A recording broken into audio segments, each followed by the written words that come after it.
ನಾವು ಅನುಭವಿಸ್ತಿರೋ ಶೋಧನೆ, ನಾವು ಅನುಭವಿಸ್ತಿರೋ ಪ್ರತಿದು ಕೂಡ ಕಷ್ಟ ಕೂಡ ಯಾರ ಮೈಮಗೆ? ದೇವ್ರ ಮೈಮಗೆ. ಅಯ್ಯೋ ಪಾಪ, ಈ ಹುಡುಗಿ ಜೀವಿತ ಹಾಳಾಗೋಗ್ಬಿಡ್ತಲ್ಲ, ಈ ಹುಡುಗಿ ಜೀವಿತ ಅನ್ಯಾಯ ಆಗ್ಬಿಡ್ತಲ್ಲ, ಅಯ್ಯೋ ಮಕ್ಕಳನ್ನ ಹಿಡ್ಕೊಂಡು ಹುಡುಗಿ ಹೆಂಗ್ ಬರುತ್ತಲ್ಲ, ಅಯ್ಯೋ ಅಂದಿರೋರೇ ಅಬ್ಬೊಬ್ಬೊಬ್ಬೊಬ್ಬೊಬ್ಬ ಅನ್ನಂಗ್ ಮಾಡ್ತಾನ. ಆಮೇಲೆ ಅಲ್ಲೆಲ್ಲೂಯ.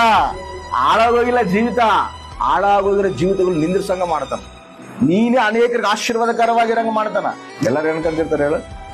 ಅನ್ಯಾಯ ಆಗ್ಬಿಡ್ತೀವಿ ಹುಡುಗಿ ಜೀವಿತ. ಅನ್ಯಾಯ ಆಗೋದೇನಿಲ್ಲ, ಅನ್ಯಾಯ ಆಗಿರೋ ಜೀವಿತಗಳು ನಿಂದಿರ್ಸಂಗ ಮಾಡ್ತಾನ ದೇವರು. ಅದು ದೇವ್ರ ಕಾರ್ಯ. ಸ್ವಲ್ಪ ಇರು, ನೀನು ಇಷ್ಟೇ ಇರು, ನೀನು ಬುದುರೆ ಆಗಿರು. ಆ ಬುದುರೆನ ತಗೊಂಡು ಉನ್ನತವಾದ ಕಾರ್ಯಗಳು ದೇವ್ರು ಮಾಡ್ತಾರೆ.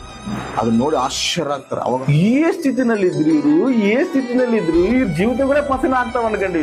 ಇಂಥವ್ರನ್ನ ದೇವ್ರು ಈ ರೀತಿ ಆಶೀರ್ವಾದ ಮಾಡೋಣಂತೇಳಿ ಅವ್ರು ನೋಡೋ ಕಣ್ಣುಗಳು ಆಶ್ಚರ್ಯ ಆಗುವಂತ ಮಾಡ್ತಾನ ದೇವ್ರು. ಆಮೇಲೆ ದೇವ್ರು ಮಾಡೋ ಕಾರ್ಯ ಅದು.